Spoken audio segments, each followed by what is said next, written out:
ইসলাম ব্যাংকের গ্রাহকদের আবারও ঠিক ইসলাম ব্যাংকের যেটি রয়েছে মূল ব্রাঞ্চ সেটির সামনে কিন্তু আবার অবস্থান নিয়েছে। এখানে কিন্তু বক্তারা বক্তব্য রাখছেন এবং আজকে সকাল নাগাদ কিন্তু আমরা লক্ষ্য করেছি তারা এখানে অবস্থান নিয়েছেন। গত কয়েকদিন যাবত কিন্তু তারা এখানে অবস্থান নিয়েছেন এবং নতুন যে চেয়ারম্যান দেওয়া হয়েছে সেই চেয়ারম্যানের পদত্যাগের দাবিতে কিন্তু তাদের এই যে কর্মসূচি অবস্থান সেটি কিন্তু আমরা দেখতে পাচ্ছি। তারা কিন্তু নানা ধরনের ব্যানার, প্লাকার্ড এগুলো নিয়ে কিন্তু এখানে এসেছেন এবং আমরা সেগুলো কিন্তু দেখতে পাচ্ছি। এবং পাশাপাশি এখানে আমরা দেখতে পাচ্ছি যে নারী সদস্য সহ নারী গ্রাহকরা রয়েছেন এবং পুরুষ যারা গ্রাহক রয়েছেন তারা কিন্তু এখানে এসেছেন। আজকে এখান থেকে ঠিক তারা যেটি করবেন সেটি কিন্তু আমরা জানতে পারছি। স্মারকলিপি পেশ করার জন্য কিন্তু আসলে সচিবালয়ের উদ্দেশ্যে যাবেন, অর্থাৎ অর্থ মন্ত্রণালয়ের উদ্দেশ্যে যাবেন এবং সেই দৃশ্য কিন্তু আসলে আমরা দেখতে পেয়েছি। এবং এখন কিন্তু আমরা ঠিক দেখতে পাচ্ছি যে ইসলামী ব্যাংকের ঠিক সম্মুখভাগে কিন্তু তাদের এই যে অবস্থান সেটি কিন্তু আসলে রয়েছে এবং এই যে অবস্থান সেটি অবস্থান কর্মসূচি থেকে কিছুদিন পরেই কিন্তু তারা স্মারকলিপি প্রেরণের জন্য কিন্তু ঠিক অর্থ মন্ত্রণালয়ের উদ্দেশ্যে যাবেন। এবং আমরা দেখতে পাচ্ছি এখানে আইন শৃঙ্খলা রক্ষাকারী বাহিনী তাদেরও কিন্তু অবস্থান রয়েছে।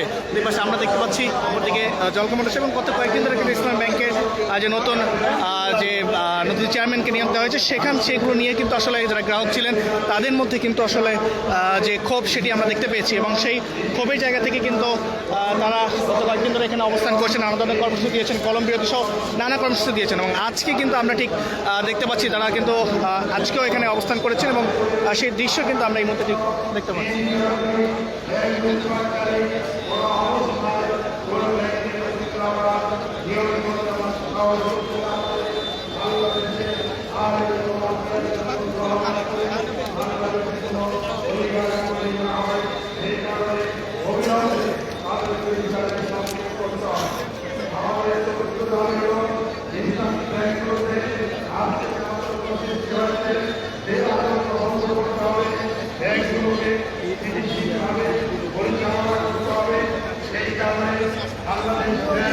এবং বাংলাদেশ সরকার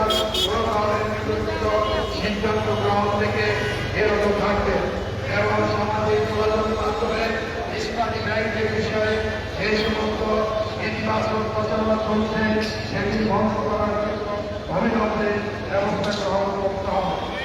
আমাদের 5 নম্বর দাবি যেটি হল ব্যাংকের ব্যাংকের অর্থ আত্মীকার করেছে এই অর্থটা দেশের বাইরে যারা পাচার করেছে তাদের পাচার করেছে অর্থ এবং সম্পদ রয়েছে সেগুলি অবিলম্বে দেশে ফিরিয়ে আনার ব্যবস্থা করতে হবে।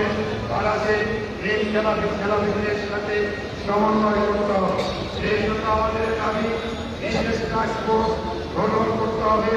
বিশেষ টাস্কফোর্স গঠন করার মাধ্যমে দেশ থেকে যে সমস্ত অর্থ বিদেশ পাচার হয়েছে অবিলম্বে আমাদের সর্বশেষ দাবি যে ব্যাংক রেগুলেশন অ্যাক্ট সেখানে আহরণ করা আপনারা জানেন যে বর্তমান সরকার সেটি অন্তর্ভুক্ত করেছে। এই আহরণ করার মাধ্যমে এই খেলাধি এবং ব্যাংকগুলোরা যারা আছে তাদেরকে আবার ব্যাংকের নিয়ন্ত্রণ নেওয়ার সুযোগ করে দেওয়া হয়েছে। আমাদের সুস্পষ্ট দাবি হল ব্যাংক রেগুলেশন অ্যাক্টের 18 ধারা বাতিল করতে হবে। কোনো ঋণ খেলাধি যাতে করে ইসলামী ব্যাংক সহ কোনো ব্যাংকে তারা পরিচালনা পরিষদে না আসতে পারে। আমরা আজকে অর্থ মন্ত্রণালয়ে আমাদের এই 6 দফা দাবি সম্বলিত স্মারকলিপি পেশ করব। আমরা আশা করব যে অনতিবিলম্বে কাল বিলম্ব না করে সরকার আমাদের এই যৌক্তিক দাবিগুলো পূরণ করে গ্রাহকদের স্বার্থ রক্ষা করবেন, ইসলামী ব্যাংকে স্থিতিশীলতা ফিরিয়ে আনবে। আর যদি আমাদের এই দাবি অবিলম্বে পূরণ করা না হয় তাহলে আমরা আরো বৃহত্তর পরিসরে আমরা কর্মসূচি ঘোষণা করব। আমরা সরকারকে আরো বড় কর্মসূচির মাধ্যমে আমাদের দাবি পূরণ করতে বাধ্য করব।